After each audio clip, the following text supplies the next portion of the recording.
Today we talk about the S word, sustainability, in the future of livestock agriculture. It's not a dirty word, believe me, but we often associate it with having to defend our industry. But what if we looked at it from a proactive approach rather than a defensive approach? And in this space of sustainability, we have to remember that science and emotion are on equal footing. Dr. Kim Stackhouse-Lawson from Colorado State University is my guest today as we talk about why animal agriculture has a future and information that can help us be proactive in protecting our industry on this episode of the Working Ranch Radio Show.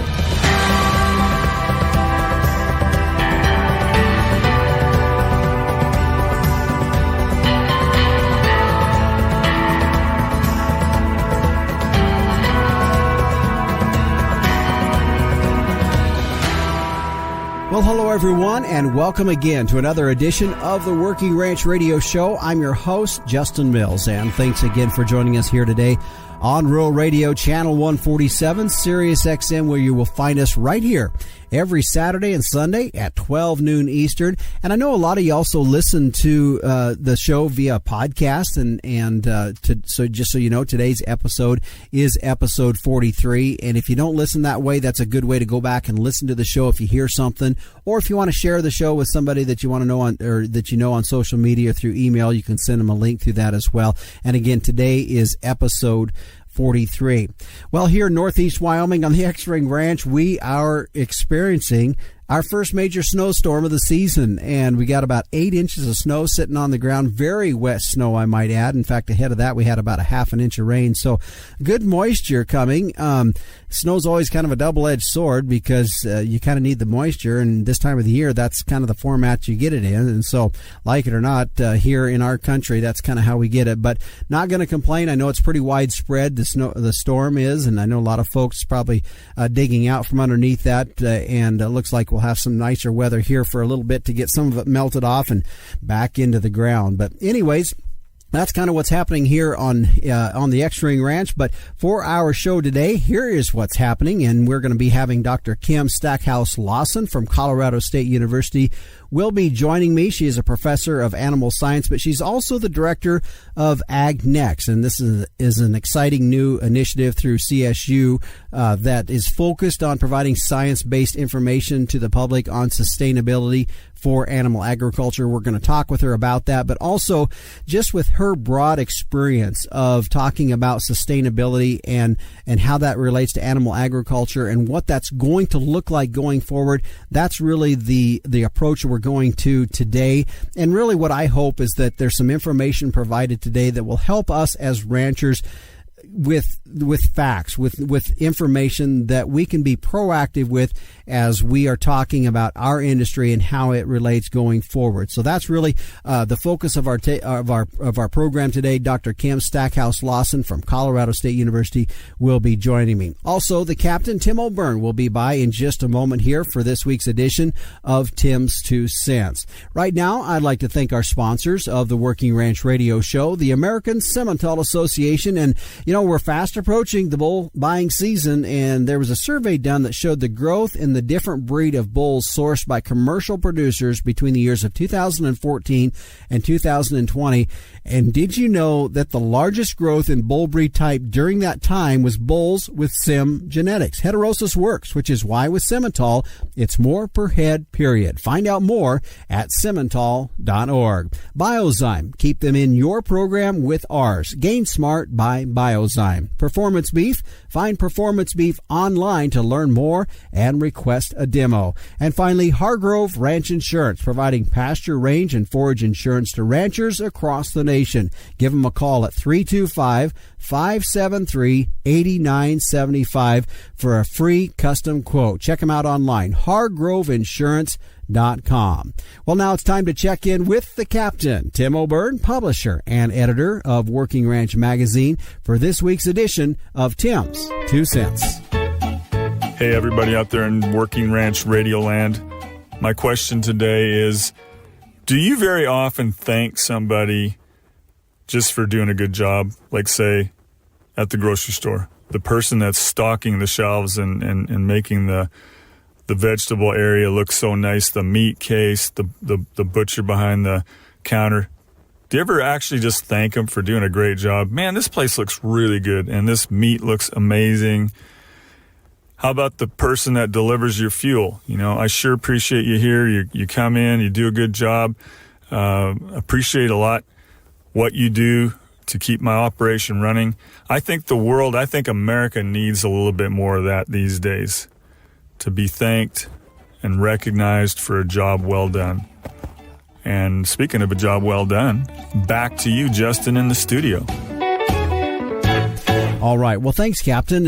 And by the way, thank you for giving us your little bit of information each and every week through Tim's 2 Cents. We sure appreciate that. And a good reminder this week, a lot of folks in the service industry doing things for us. And, there's just a lot of pressure in our society right now for various reasons. And sometimes a thanks might go an awful long way. Well, stay with us. Coming up next, we're going to get into our featured topic today on sustainability. Is it a dirty word? Not really. It shouldn't be. And we're going to take the approach of it of how can we be proactive with that and looking at sustainability of our industry. As Dr. Kim Stackhouse-Lawson from Colorado State University will be my guest. We'll get into that conversation coming up next on the Working Ranch Radio Show.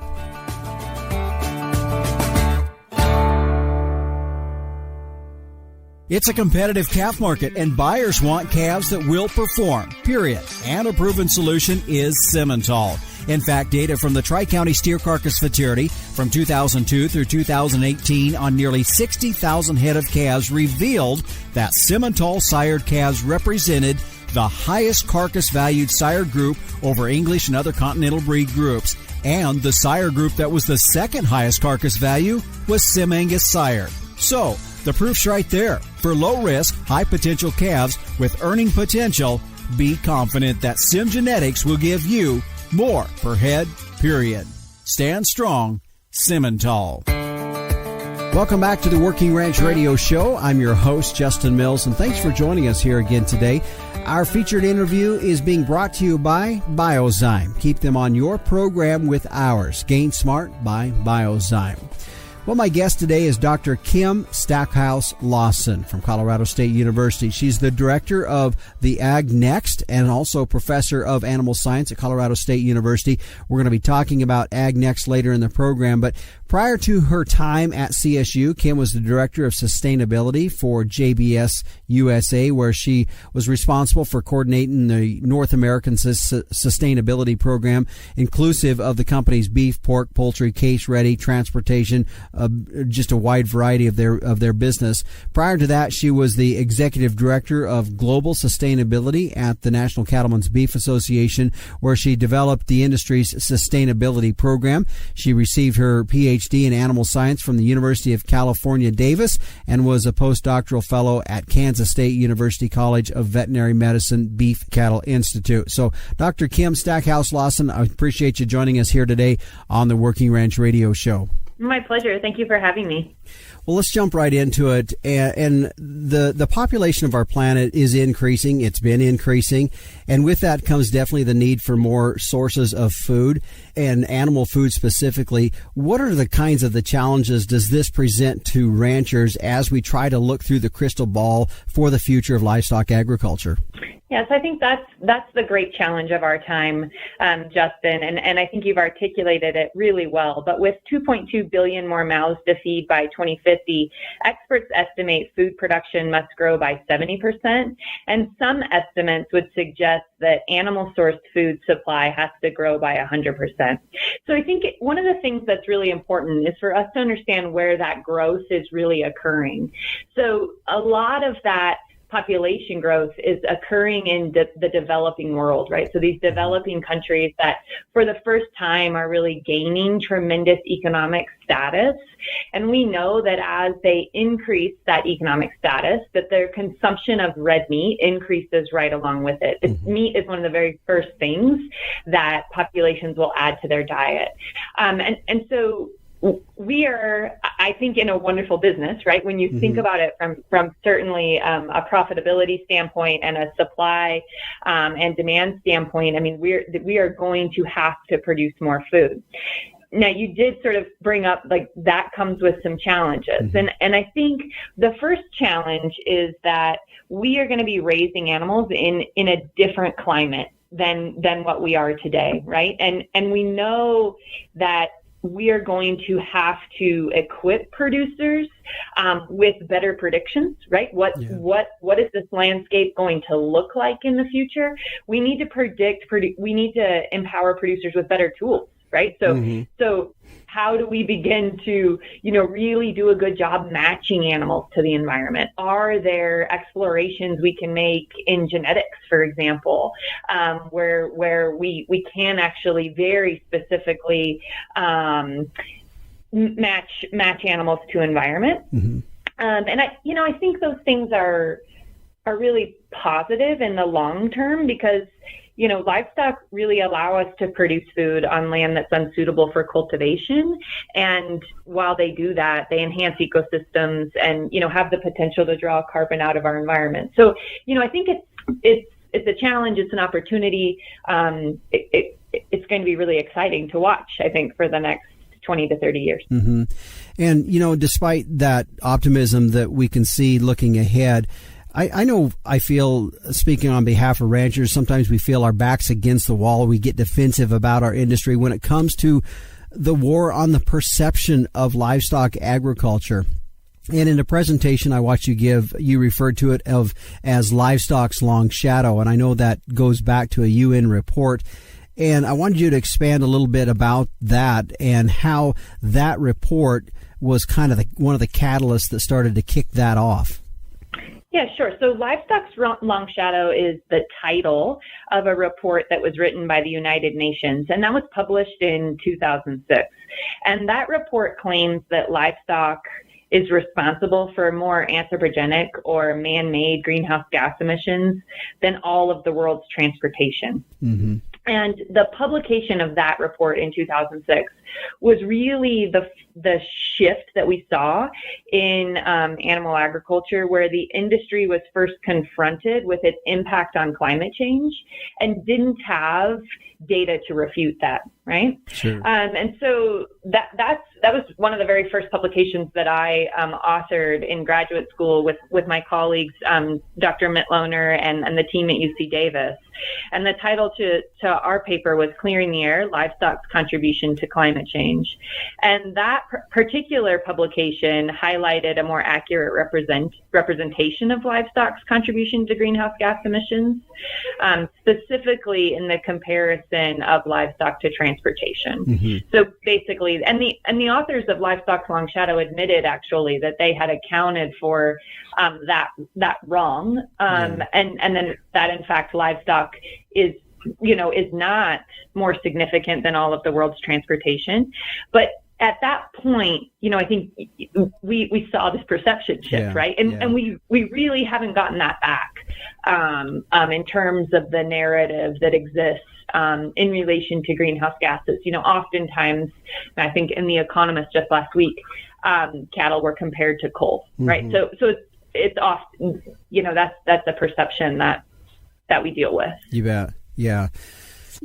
And speaking of perception, I know it's something that you've addressed in your presentations, but really the other thing is for us in our industry to understand the personality or the characteristics of the generational groups. And it's showing that perception really does matter to them when they go to the grocery store to buy the product.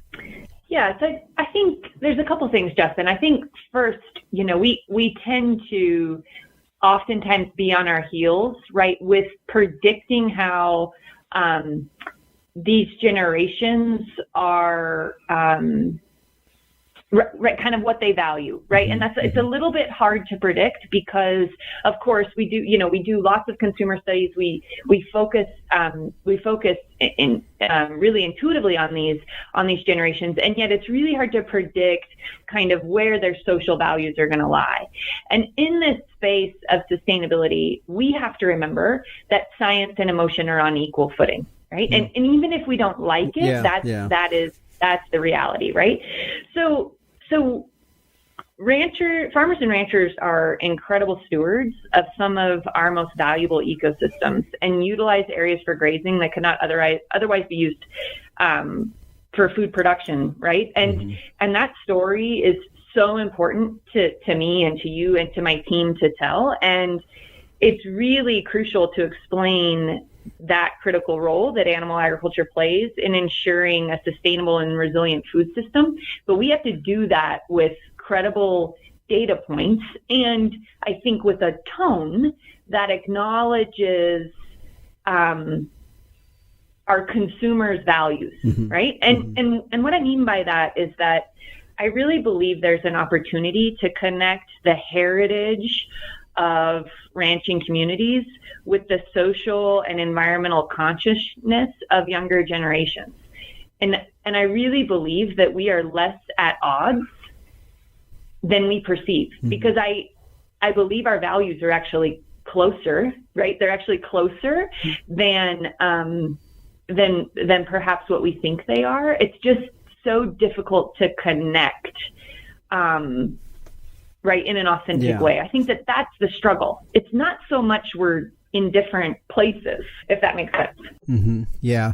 And I think the challenge here is that, as a rancher, we find it very frustrating that we have to defend what we believe to be right and true and what we are doing as stewards of our land, of our livestock, of our resources, and that we actually do want our industry to be sustainable for many generations. And while I voice frustration with that, I also feel that within our ranching industry that we are starting to see heads turning a bit and realizing how we internally need to operate moving forward.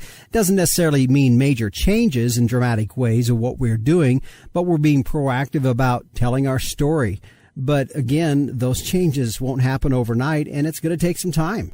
Yeah, I think so. And I think, too, perhaps we don't give ourselves enough credit, right? We're really seeing a lot of these shifts at the policy level already as well, where agriculture and certainly animal agriculture is being considered as potential solutions, right, to a lot of these things that we're being blamed for, right, climate solutions and other things. So, I do think we're at a pivotal point, and that there's incredible momentum in this space right now.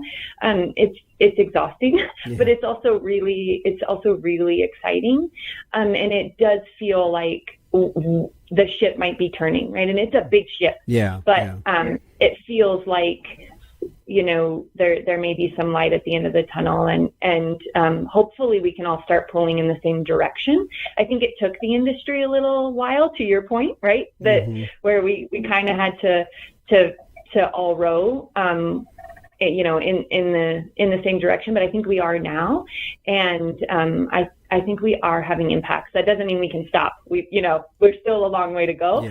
But I do think there's momentum is shifting. You bet.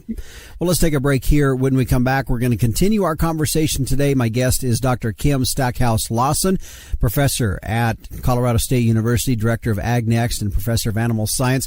We're going to continue our conversation with her as we are talking on sustainability of livestock agriculture. And specifically in the next segment, we're going to be getting into what are some of the false narratives that have been out there that have been hard for animal agriculture to fight up against, that have been misleading. We're going to talk about those when we come back on the Working Ranch Radio Show.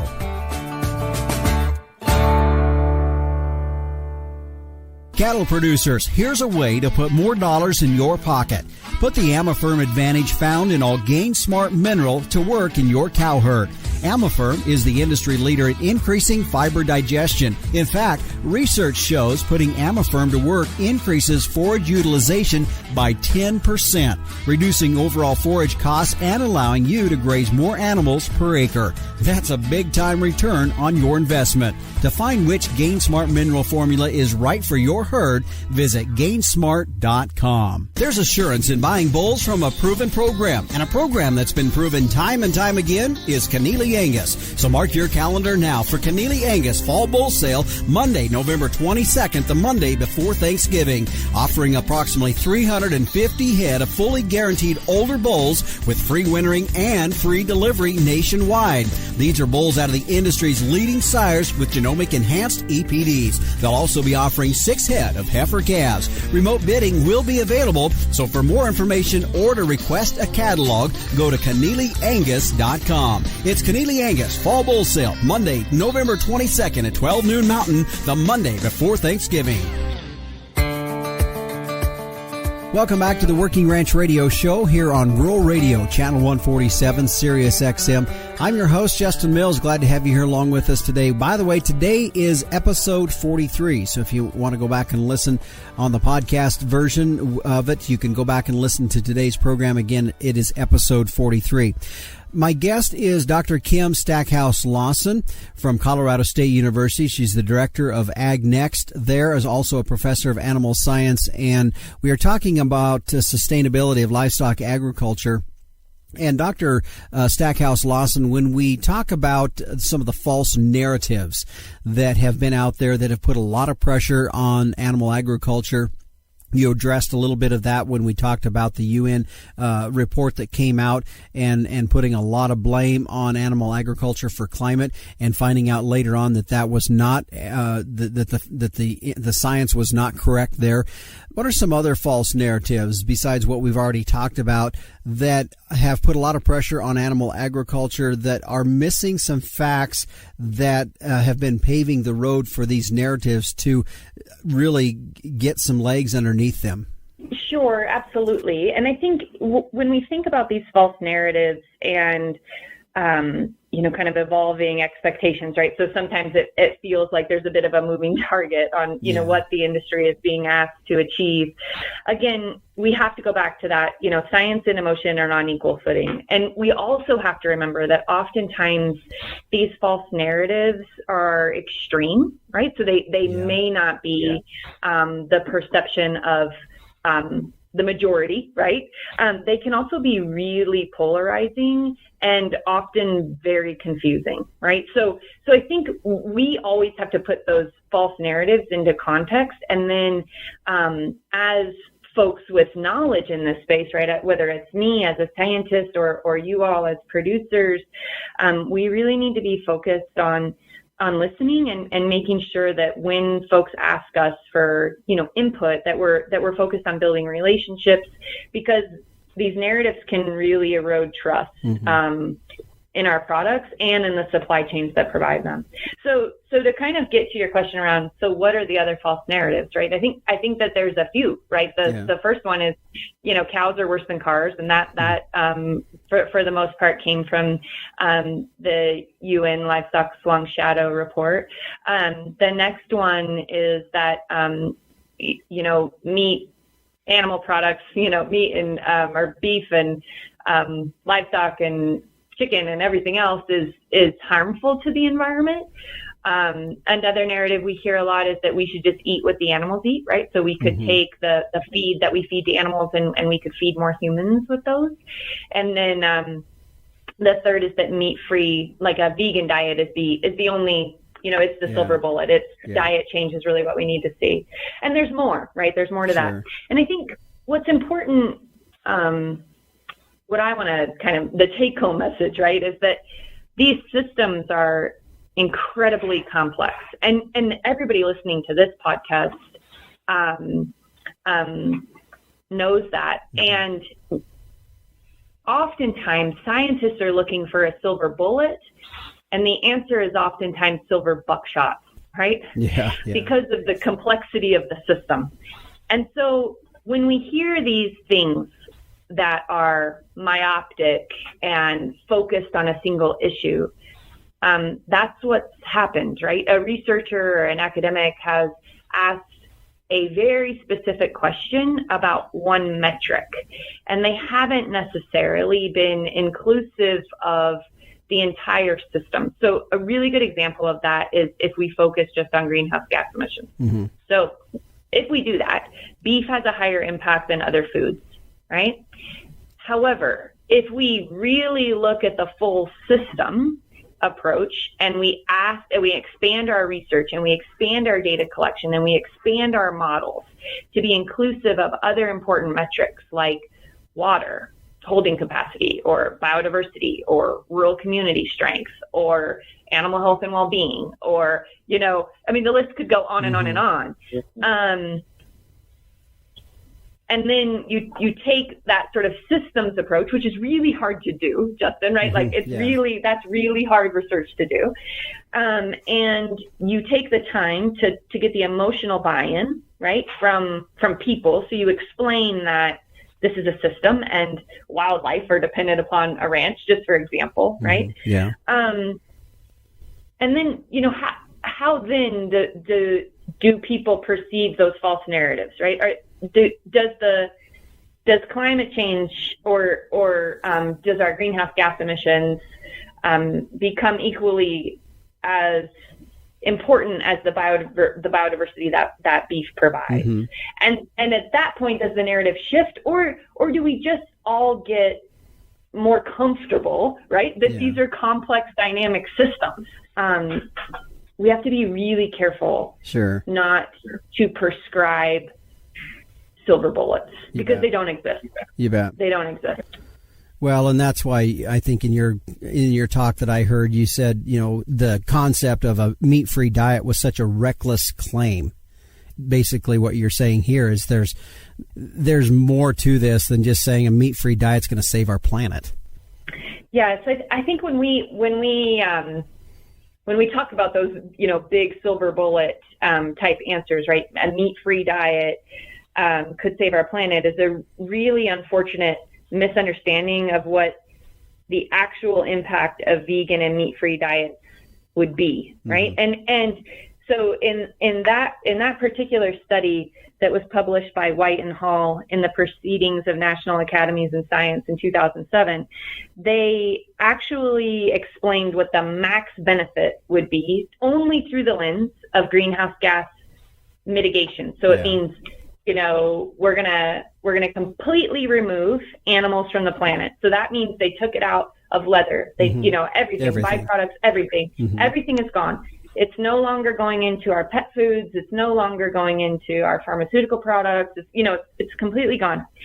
And in that scenario, which is under the assumption of GWP 100, not GWP star, total greenhouse gas emissions would be reduced by 2.6%. Okay, so the concentration of greenhouse gas emissions in our atmosphere would go down 2.6% in the U.S., and globally, it would only be reduced by 0.36%.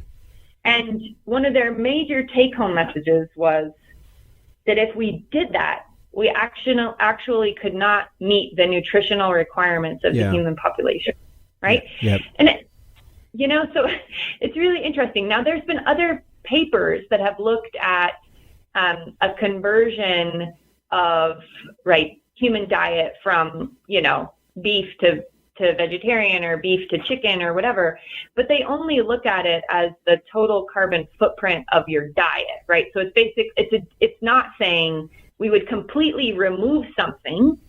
What's the what if scenario that comes from that? And unfortunately, a lot of those publications are done by scientists who feel very emotionally strong, right, around the reduction of meat products as well. So, but that's the hardest thing I have to teach my graduate students is that in our space, just because it gets published in Nature doesn't mean that it might be you have to be critical of everything in our space because it's such a polarizing environment.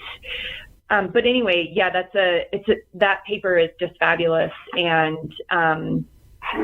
and even that paper only looks at greenhouse gas emissions, right? They don't account for rural communities or biodiversity or food security, or I mean, they do food security to a certain extent, but it's still just very myopic. Yeah, and I want to go back and point out something that you mentioned just a bit ago about that study published by White and Hall, because I don't want that to be ignored. That showed if our society was to go to a meat-free diet, the study showed then that we would not be meeting the nutritional requirements needed by our society. So really, that's a major point that we can't ignore. That is what the conclusions of that paper were. Yes, absolutely. And, I think the other really important thing to bring up is that, that sort of extreme diet shift would have to be regulated. Mm-hmm. Changing people's behavior. The success of changing people's behavior is very difficult and very well documented, right? Social scientists have looked at that for a very long time, and it's very hard to do. And so, again, sort of when you apply that silver bullet approach through the lens of greenhouse gas reductions, we don't see huge reduction potential.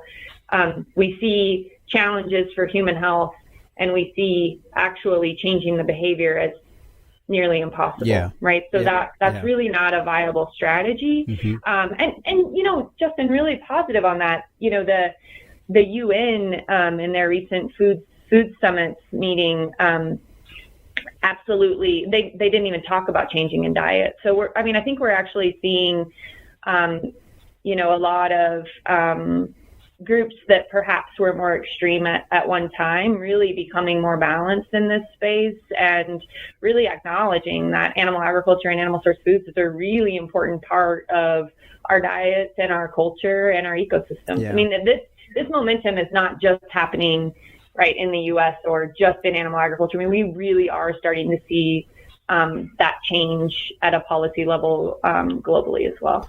Well, let's take another break here. When we come back, we're going to continue our conversation with Dr. Kim Stackhouse-Lawson from Colorado State University as we are talking about sustainability in livestock agriculture. And the next topic is going to be, are we gaining any ground? Are we getting any traction in this battle that we feel like we've been in protecting our industry? We're going to talk about it when we come back on the Working Ranch Radio Show. Animal health is key to your business. So how do you track cattle health treatments? Well, stop relying on pen and paper or complicated programs. Performance Beef helps you record processing data, enter costs, and track animal health history all in real time at the chute. The mobile app also makes it easy to log pasture and pen treatments on the go. Your health data is integrated with feed and financial information in one easy-to-use platform, accessible from your computer, smartphone, or tablet. Find Performance Beef online to request a demo. Welcome back to the Working Ranch Radio Show here on Rural Radio, Channel 147, Sirius XM. I'm your host, Justin Mills. My guest today is Dr. Kim Stackhouse-Lawson from Colorado State University, professor there of animal science, but also the director of Ag Next, the sustainability initiative we'll be talking about in just a moment here in our show. But Dr. Stackhouse-Lawson, I guess my next question is, we were talking a little bit before the break about how we're starting to see maybe some heads being turned and the ship being corrected or being turned just a little bit in favor of animal agriculture. Nevertheless, it just seems like I'm not sure if we're making any headway here in a way, because it seems like from the political front, we keep getting bombarded. For example, you're there in Colorado, and an initiative that they tried to put forward there that was going to ultimately put an end to animal agriculture. And we see it with a lot of the very liberal-based politicians across the country, whether it's local, state, or national politicians, trying to edge their way in some way to eliminate animal agriculture. And I guess my question is, are we getting any traction? So I think yes and no. I think we're making traction in a lot of the sustainability space, right? So this environmental impact space, I think we're making some progress at the policy kind of levels, certainly. I worry a lot about the general knowledge of animal agriculture by the public. Mm-hmm. And I worry a lot about some of our practices, right, that are very normal for us, anything from castration to vaccinating, quite frankly. So very basic, right? Animal husbandry practices, that those won't be understood or accepted by people. And so I do think we need to think proactively about how we might be able to help educate, kind of the general public. And I know it's not a good easy ask, and I don't have any good solution. Yeah. But I do really worry about that. Do you think there's practices that need to be changed? I think we've really got to start to look at our practices through that lens of science and emotion are on equal footing, right? And I've had to develop an entire kind of career with that as my reality, right? I was never, this space, the luxury has never been there that you could only focus on science and folks would listen to you. That's just not sustainability. And so for me, I'm a little bit more, I guess, used to or comfortable with, the fact that we might not, that we just might need to put our practices through that lens. So, for example, if somebody was new to agriculture and they saw you doing some sort of practice, right? Like to just for a minute put yourself in their shoes and think about what it might appear and what it might look like.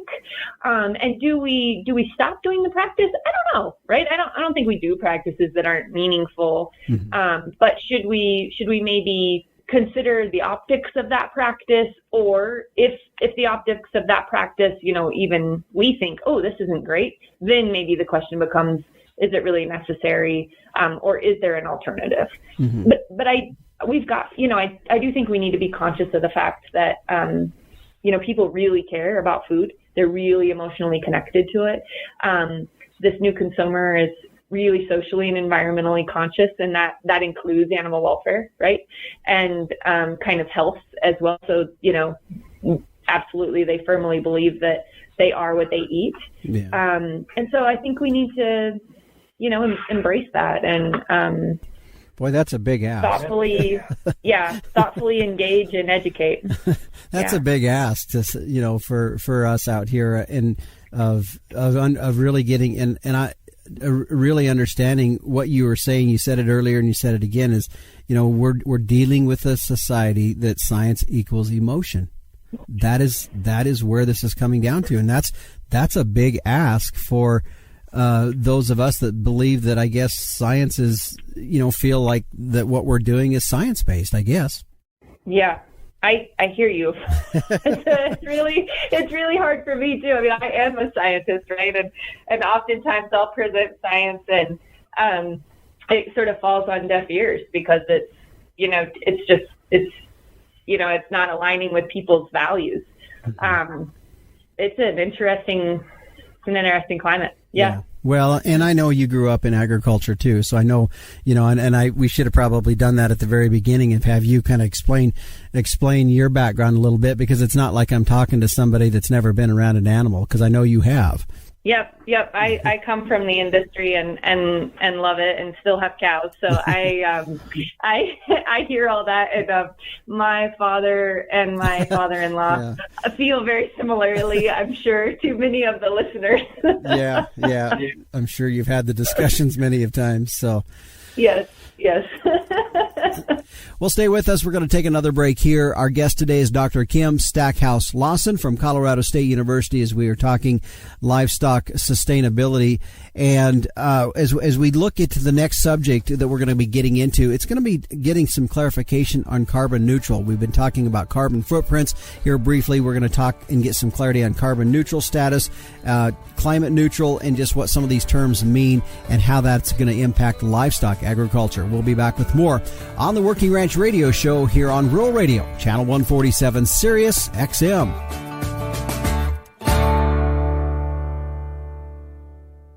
Coming to the Las Vegas Convention Center, December 8th, 9th, and 10th, it's the Working Ranch Expo, brought to you by Working Ranch Magazine. It's thousands of feet of space filled with the ranch industry's leading equipment manufacturers and suppliers, plus great speakers that will inspire and educate you. And we're in the hall just across from Cowboy Christmas. Register to attend at WorkingRanchExpo.com. It's Working Ranch Expo by day, NFR by night. We'll see you at the expo.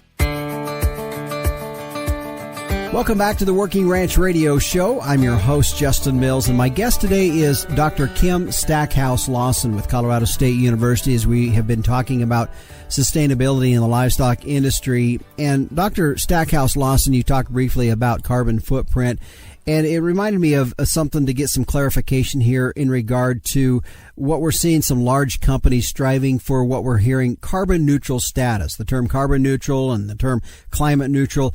Can you explain these and how this is going to reflect back on livestock agriculture? Yeah, you bet. And you're absolutely right. I mean, I think we've seen all but one of the major four packers in the beef industry set a net zero goal by 2040 to 2050. And the expectations are that the entire supply chain, all the way down to, the fertilizer or the seed corn that we put in the ground, so absolutely inclusive of our ranches, would be a part of that commitment and would meet net zero.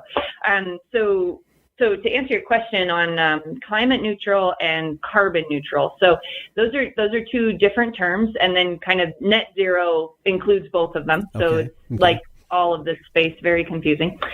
Carbon neutral refers to having a net zero carbon footprint, so only carbon dioxide, right? So just the molecule CO2. Climate neutral refers to all mitigation, so zero emissions of all greenhouse gas emissions. So in animal agriculture, that would be CO2, methane, and nitrous oxide. Okay. And so for livestock agriculture, because one of the things we're starting to hear now is maybe some ability for livestock agriculture to take advantage of some of these companies that are striving for net zero status and realizing that, here's agriculture that's actually putting CO2 back in the ground. And so is that, what are you seeing on that? So it's mixed. It's mixed, Justin. So the science on that is absolutely kind of, absolutely in process, right? So we're talking about things real time. So let me start with extensive rangelands, because you and I both live in them. Mm-hmm. So our extensive arid rangelands, so essentially the rangelands of the West, are really important from a carbon storage standpoint. Okay, and actually work that was done at CSU estimates that arid rangelands store 20% of the globe's soil organic carbon. So they're critically important. The challenge with rangelands that have been intact, in other words, they've never been plowed up. Mm-hmm. And the magic number is somewhere in 100 years. So if they've been intact for 100 years or more, the carbon cycling that is going on in those rangelands, they've reached their capacity for storing carbon. They are in what we call like a steady state. They're perfect. That's where we want them. Okay. And those rangelands are incredibly resilient. So in other words, even in very tough drought years, they flux very little carbon off of them. And in wet years, they sequester very little carbon. Like they are just in sort of a steady state balance. And we can graze them, and there's lots of studies that have shown there's no additional flux when we graze them, as long as we, graze them appropriately. If you overgraze, of course, there's flux from them. Yeah. But changing the grazing management strategies on those extensive rangelands doesn't change carbon, right? Because they're in a steady state. Now, in parts of agriculture where carbon is constantly released, right? So row crop agriculture, where we release carbon. That's what we do when we plow the soil. Carbon goes out, and then we plant things back in it. That's not to net zero yet. There's a lot of work going on to get it closer, right? So that there is additional carbon being sequestered in those soils, either through, incorporation of additional organic matter, cover crops, no-till, lots of work right now trying to understand how, if we integrate livestock into those systems, if carbon sequestration actually goes up. There's really neat work going on at CSU in that space right now. We have a soil scientist, Francesca Catorfo, who is absolutely leading the globe in that kind of work. It's fascinating stuff. There's also some great work going on at Michigan State with Jason Roundtree, where he is actually looking at kind of grazing systems that can handle more intensive strategies. So in other words, wetter, warmer climates, where in those environments, right, there's just more grass, and there's and as such, there's more organic matter and more roots. If we change grazing strategies, can we see increases in soil carbon sequestration? And we do. We do, Justin, in those. Okay. So there's not kind of a blanket statement around we have additional carbon to gain, and that word additionality is kind of really important in this space. So some of the work I'm actually really interested in doing, and I'm trying to pull together a team to do it, focused more in the arid landscape, is, okay, well, because valuing the stored carbon is really hard to do because it's not additional carbon, right? You're not getting points for it because there's no, carbon's not leaving the atmosphere. So what we're trying to do is look at it differently. So if cattle didn't graze it and that land was used for something else, how much carbon would we lose, right? And is there a way to, maybe we can't, I don't know that we'd ever be able to make it a part of a market, but is there certainly a way to begin to help folks understand how important those landscapes are to climate change more broadly? So really complicated stuff in the space of science. Again, it's always really complicated, but I think really exciting and getting a ton of attention right now. So that's one of the spaces where we're starting to really see that momentum shift, I think. And people are super excited, right? Cattle are a part of the solution, and it is exciting. Even if we don't gain additional carbon in the arid landscapes that, where you and I live, these big rangelands, like we're part of sequestering 20% of the globe's soil organic carbon. That's incredible. Yeah. Right. Those are incredible numbers. And so how do we begin to really talk about that in a positive way? As you look ahead, we've talked about this maybe just a little bit, but you're a strong advocate for livestock agriculture. What do you feel our industry needs to do so we can be sustainable for the future needs of feeding people? And I know maybe we've kind of answered that question throughout, but to kind of just, if you were to answer that question in kind of an elevator speech concept, what do you think is what we need to be doing in livestock agriculture? I really think we need to stay focused on rowing the ship in the same direction, right? So we need to shift from a defensive strategy to a proactive strategy where we really position the product we provide as a solution to food security, but that also we're a really willing partner to continue to improve. And this industry has an incredible track record of improvement, right? There's no reason for us to be on the defense. And I really hope that, so in this space, research funding has been lacking too. So we haven't had a lot of kind of funds coming from government agencies to do some of this work. So I'm hoping we start to see that shift, right? So that it can be a really integrated and powerful kind of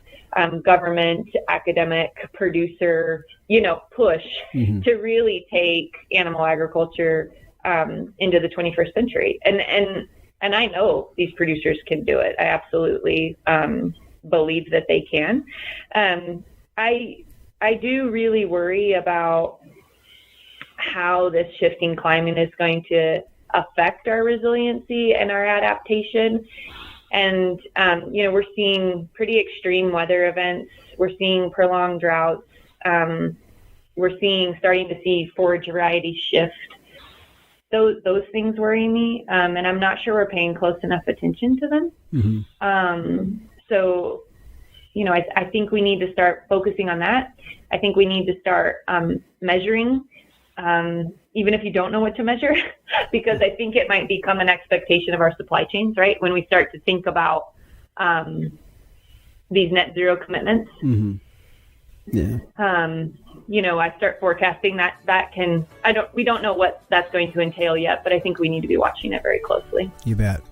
Well, we're going to take our final break here, and when we come back, we'll continue and have more with Dr. Kim Stackhouse-Lawson as we talk about what they're doing at Colorado State University in regards to sustainability for the livestock industry with their Ag Next program. Find out more about it when we come back on the Working Ranch Radio Show.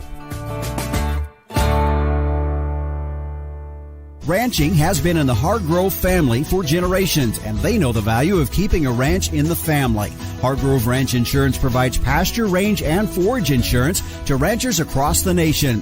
PRF Insurance is a USDA subsidized program that allows ranchers to insure against the risk of below-average rainfall. Hargrove Ranch Insurance utilizes industry-leading custom software to provide the rancher with information they need to stay up to date and educated on their policy throughout the year. Hargrove Ranch Insurance supports ranchers for this generation, the next, and those yet to come. Contact Hargrove Ranch Insurance at 325-573-8975 for a free custom quote or online at hargroveinsurance.com.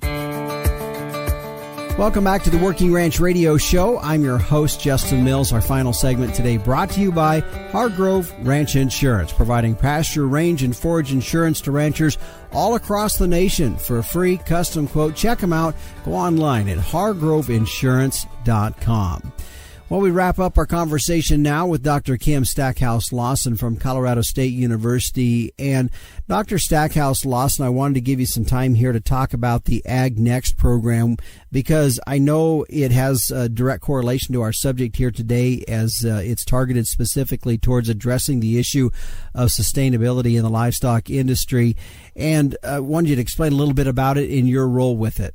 Yeah, absolutely. So I'm the director of Ag Next and a professor of animal science. Ag Next is a new initiative that Colorado State is funding where we are going to be focused on advancing the science around sustainable solutions for animal agriculture.